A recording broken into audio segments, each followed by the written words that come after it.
안녕하세요. 주식의 소리의 애솔입니다. 네, 3기 EV의 수요 예측 결과를 같이 볼 텐데요. 생각보다 많이 안 좋더라고요. 근데 오히려 그로 인해서 기회가 조금 생긴 것 같기도 하고요. 우선 제가 기업 분석 영상을 따로 업로드하지 않았기 때문에 간단히 기업 내용부터 짚어보고 시작하도록 하겠습니다. 3기 EV는 고진공 다이캐스팅 기술을 기반으로 2차전지 부품 중에 하나인 엔드플레이트를 생산하는 회사입니다. 23년의 첫 타자, 지금 이틀째 고속 질주해준 한주 라이트 메탈, 이 친구가 알루미늄 다이캐스팅, 즉 알루미늄 주조 기술을 바탕으로 각종 경량화 부품과 전기차 부품을 생산을 했잖아요. 그래서 그냥 단순히만 보자면 조금 비슷하다고 생각을 하시면 될 것 같아요. 그런데 3기 EV는 그 중에서도 2차전지 부품에 포커싱이 맞춰져 있고 엔드플레이트를 생산한다 라는 거죠. 엔드플레이트가 뭐냐면 2차전지 모듈을 구성하게 되는 셀 하우징 양쪽 끝에 필수적으로 탑재되는 고경량의 알루미늄 부품인데요. 외부 충격으로부터 셀을 보호하고 내부 셀 팽창으로 인한 모듈 손상을 최소화하는 기능을 합니다. 전기차의 안정성을 맡게 되는 그런 중요한 부품이라고 할 수가 있겠죠. 현재 엔드플레이트는요, 2차전지 유형 중에서 파우치형과 각형에 적용이 된다고 해요. 파우치형과 각형의 점유율이 84%에 달하기 때문에 엔드플레이트의 수요는 많다라고 볼 수가 있겠죠. 현재 회사의 주요 고객사는 LG에너지솔루션이고요. LG에너지솔루션을 통해서 폭스바겐과 아우디, 포르쉐, 마세라티, 포드 등 글로벌 고급 완성차 기업들에 최종적으로 제품이 공급되고 있습니다. 이런 걸 보면 안정성이나 기술력은 인정을 받았다고 볼 수 있을 것 같아요. 근데 조금 이 회사의 불안한 부분이 뭐냐면 제품 포트폴리오가 다양하지 않다는 거죠. 아직은 엔드플레이트 하나라고 볼 수가 있습니다. 단일 제품의 매출 비중이 거의 80% 정도에 달하고요. 고객사도 LG에너지솔루션, 단일 고객사라는 것이 좀 위험 요소로 비춰질 수가 있겠습니다. 그리고 이것도 조금 우리가 생각할 부분이기는 한데요. 엔드플레이트는 2차전지 모듈에 탑재되는 부품이라고 말씀을 드렸어요. 그런데 점점 전기차의 구조가 단순화되고 또 무게나 부피를 절감하고 원가 절감을 중요하게 여기는 그런 현상에 의해서 2차전지 모듈을 없애고 셀을 그냥 바로 팩으로 만드는 셀2팩, CTP 기술로의 이동이 진행이 되고 있거든요. 심지어는 셀을 바로 적용시키는 C2C 기술로 또 얘기가 나오고요. 이렇게 되면 엔드플레이트 탑재 필요성 자체가 사라질 수 있기 때문에 모듈이 사라지니까. 네, 그래서 이런 구조적인 변화도 우리가 지켜봐야 되는 포인트가 되겠습니다. 네, 그러면 회사 측이 제시한 경쟁사들을 한번 살펴보죠. 상장사로는 세아메카닉스와 서진시스템이 보이고요.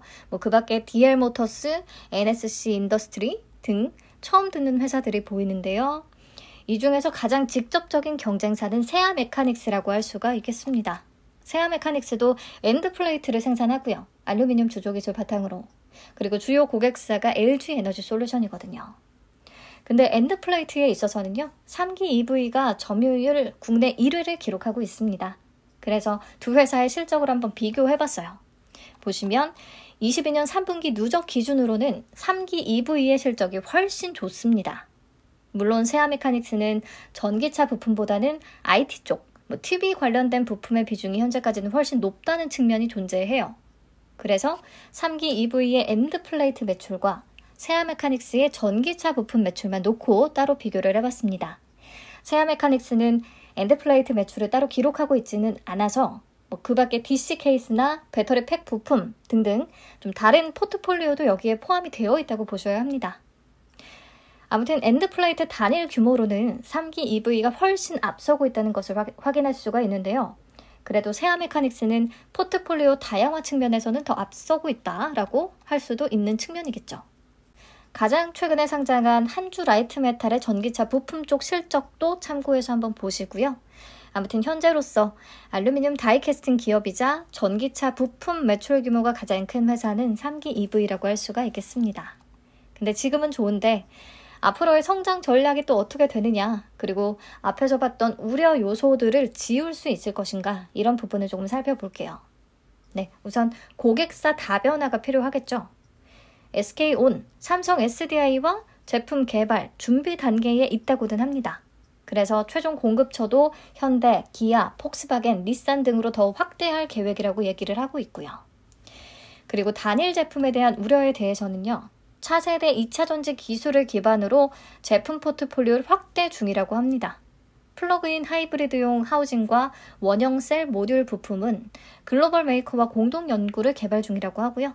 나머지 부품들은 자체 R&D를 통해 연구 개발 중이라고 하는데 이게 과연 상용화까지 성공을 할 수 있을 것인지 아직은 확신할 수는 없겠네요. 그리고 가장 강조하고 있는 게 바로 북미 시장 진출을 계획하고 있다는 부분입니다. IRA, 인플레이션 감축법 시행으로 인해서 북미 현지화 필요성이 높아지고 있잖아요.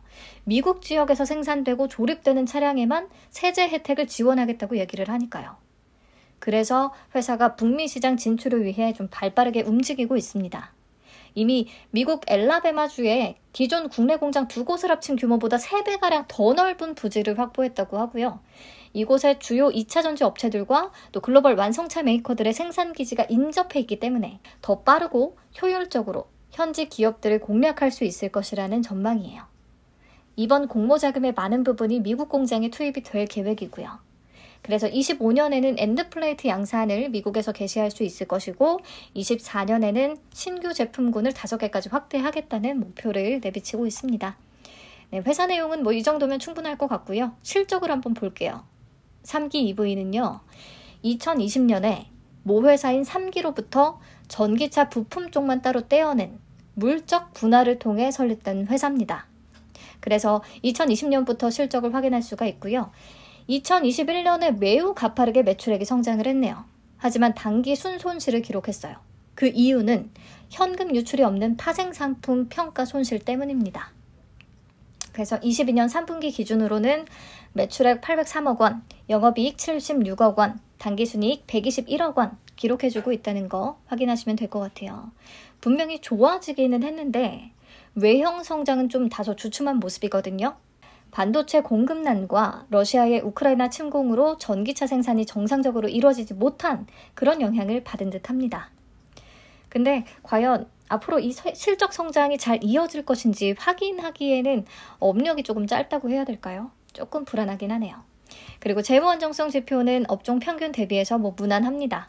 캐파 증사를 위한 장기 차입금이 증가하면서 차입금 의존도가 조금 높은 편으로 보이기는 하는데요. 현금 창출이 잘 되고 있고 또 공모 자금도 유입이 될 것이니까 걱정할 정도는 아닌 것 같습니다. 자, 그럼 공모가 어떻게 산정했는지 한번 볼게요. 금속 가공 기술을 기반으로 2차 전지 관련 제품을 생산하면서 셀 메이커들을 고객사로 두고 있는 유사 기업들을 선정했는데요. 세아메카닉스, 나라 M&D, 신흥 SEC, 상신 EDP, 알로코, 사마 알미늄을 꼽았네요. 보면 세아메카닉스만 퍼가 30배 이상으로 높기는 합니다. 그래서 평균 퍼는 20.45배가 적용이 됐고요. 최근 4개 분기 합산 순이익을 바탕으로 산정을 했어요. 할인율은 25.51%에서 10.98%를 적용해서 공모가 밴드 13,800원에서 16,500원을 도출합니다. 자, 그러면 밸류에이션상 공모가 상단 기준의 퍼가 18.3배로 계산이 되는데요. 직접적인 경쟁사인 세아메카닉스의 퍼와 비교하면 전혀 비싸 보이지 않는다. 실적은 훨씬 좋고 엔드플레이트 점유율도 더 높으니까 괜찮지 않을까 싶었거든요. 그런데 영 시원치 않은 기관들의 평가가 나왔죠. 경쟁률은 37.51대 1을 기록합니다. 807개 기관들만 참여했어요. 스튜디오 미르의 참여 기관 수가 1,704개였던 것을 생각하면 반도 안 되는 수치입니다. 스튜디오 미르 쪽으로 다 몰렸다라고 볼 수가 있겠죠. 그래서 경쟁률만 놓고 보면 올해 공모주 중에서는 TEMC와 가장 비슷한 수준이라고 볼 수 있어요. 자, 신청 가격 분포표 보시면 하단과 하단 미만을 제시한 비율이 95.5%나 됐습니다. 참여 건수 기준, 거의 달하는 거죠. 특히 하단 미만 비율이 89.8%로 가장 높습니다. 이 부분은 정말 의외였어요. 가격은 조금 해볼 만하다고 생각을 했거든요.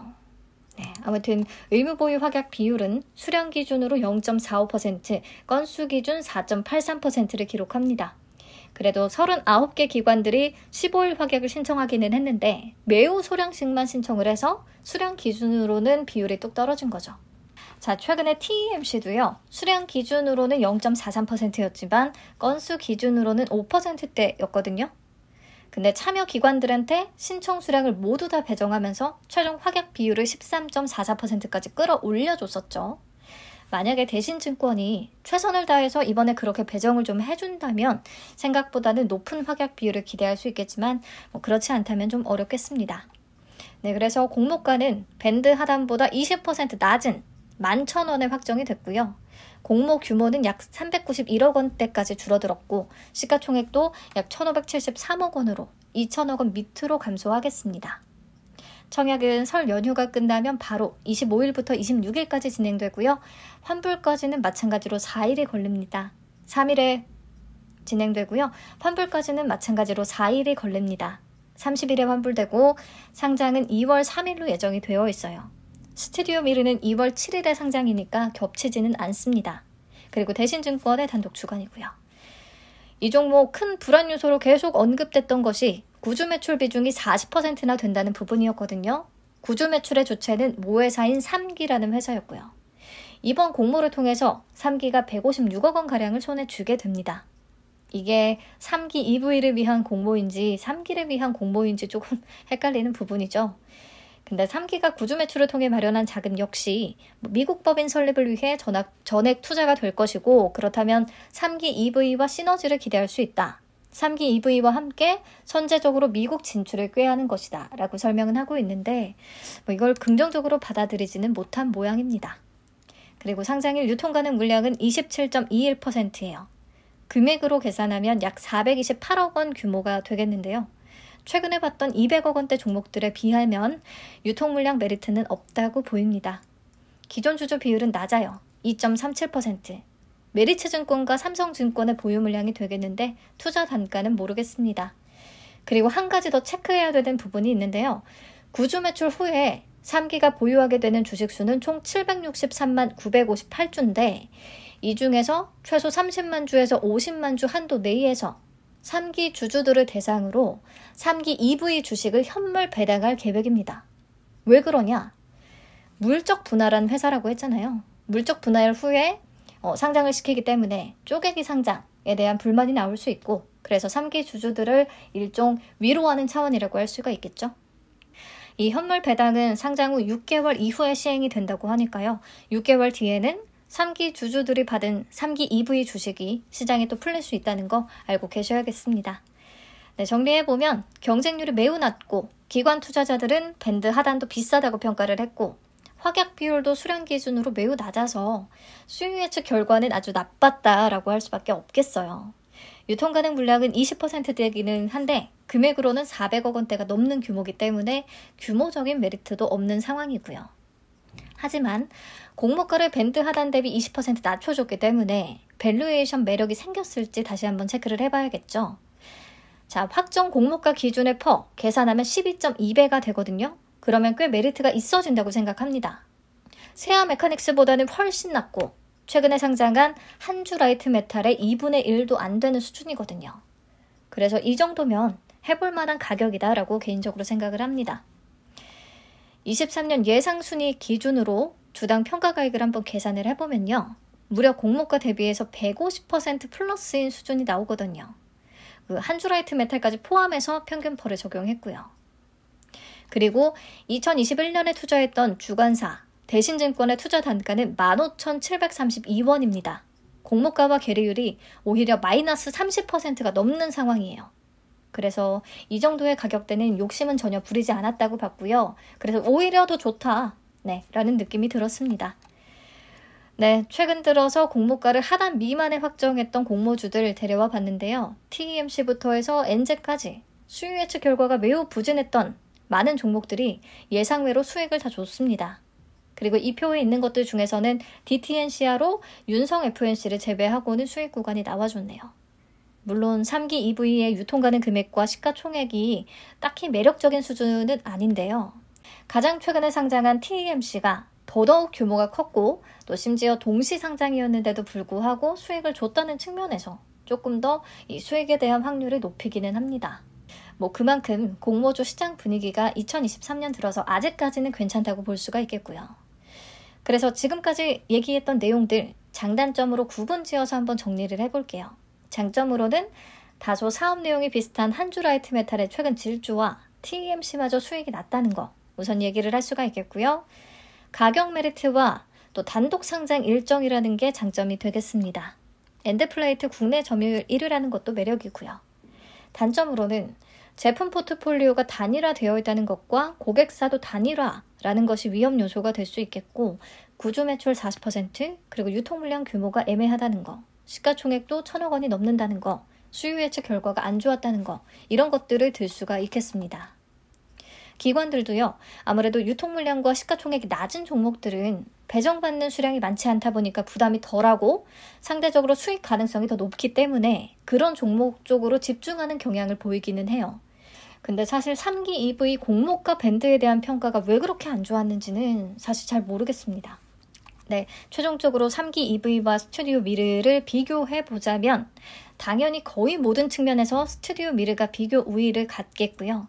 그래서 자금이 스튜디오 미르 쪽으로 쏠릴 가능성이 높을 것 같은데 그래서 대충 스튜디오 미르의 경쟁률을 한번 예상해 봤어요. 경쟁률 너무 높으면 실익이 없을 수 있으니까. 자, 미래반도체와 오브젠의 일정이 겹쳤었고 미래반도체에 2.5조가 들어왔습니다. 한주라이트 메탈과 TEMC도 겹쳤는데 한주라이트 메탈은 1.4조 정도 유입됐어요. 그리고 T3와 TFE 때 T3에는 4.9조나 들어왔었고요. 제 생각에 미래 반도체보다는 스튜디오 미르의 수요 예측 결과가 훨씬 더 좋은 측면이 있어서 조금 더 들어올 가능성이 있지 않을까 생각을 하고 있거든요. 그래서 3조 원에서 4조 원까지 생각은 해봤고요. 그렇다면 경쟁률은 3,000대 1 언저리 정도가 될 수 있겠습니다. 근데 정확도가 매우 떨어질 테니까요. 1일차 마감 상황 보고 다시 수정해 보도록 할게요. 만약에 비례 경쟁률이 2,900대 1 정도가 된다면 9,750만 원으로 만주를 청약했을 때 균등 한 주까지 딱 챙기게 되면 총 4주를 받을 수가 있겠고요. 그렇다면 파킹 통장 4일치 이자를 이기기 위해서는 적어도 60% 이상의 수익은 놔줘야 된다는 계산이 나와요. 조금 빡세다 싶거든요. 그래서 저는 3기 EV도 가격적인 측면이나 최근 공모주의 분위기 그리고 단독 상장 일정을 고려한다면 해볼만 하다고 생각을 하고 있기 때문에 스튜디오 미르의 경쟁률이 예상만큼 높다면 스튜디오 미르에는 적당히 청약을 하고 차라리 3기 EV에 베팅을 해볼까 싶기도 합니다. 문제는 3기 EV의 청약일이 하루 먼저라서 경쟁률을 비교하면서 마무리할 수가 없다는 거죠, 청약을. 3기 EV의 2일차 증거금 규모가 TEMC나 오브젠만큼 낮다면 스튜디오 미르에 그만큼 더 많이 몰릴 것이라고 예상을 할 수가 있겠고 생각보다 3기 EV의 증거금이 조금 들어온다면 스튜디오 미르의 경쟁률은 예상보다 낮을 수 있다. 뭐 그런 식으로 예측만 해보고 판단을 해야 될 것 같아요. 자, 근데 TEMC는 일반 청약자 비중이 매우 낮아서 수익 구간을 준 거고 3기 EV는 그걸 보고 일반 청약자들이 많이 붙는다면 또 반대의 결과가 나와버릴 수도 있을 테니까 이런 거 저런 거 다 고려하셔야겠죠. 아무래도 안정지향적인 분들은 스튜디오 미르가 60% 이상 뭐 더 많이 올라줄 가능성도 충분히 있기 때문에 스튜디오 미르의 청약일 경쟁률을 참고해서 균등만 하거나 뭐 비례까지 고려해 보시는 게 당연히 좋겠고요. 남들과 다른 도전 정신을 좀 발휘해 보실 분들은 위험 감내 가능한 범위 내에서 3기 EV를 청약해보는 방법도 있겠습니다. 하지만 분명히 손실 위험이 존재한다는 것은 인지하셔야겠고요. 네, 그럼 오늘 영상은 3기 EV의 배정 물량 확인하면서 마치도록 하겠습니다. 균등 물량이 44만 주가 넘기 때문에 균등만으로도 꽤 받을 수는 있을 것으로 보여요. 일반 등급의 청약 한도는 4만 4천 주고요. 2억 4,200만 원까지 청약 가능합니다. 최소 청약 수량은 10주, 증거금 5만 5천 원 필요하겠네요. 3기 EV와 스튜디오 미르의 수요 예측 결과 관한 내용은 여기서 마무리하도록 하겠습니다. 설 연휴 행복하고 따뜻하게 잘 보내시고요. 청약 1일차 상황을 보면서 코멘트할 내용 있으면 전달하도록 하겠습니다. 좋은 주말 해피설 되세요.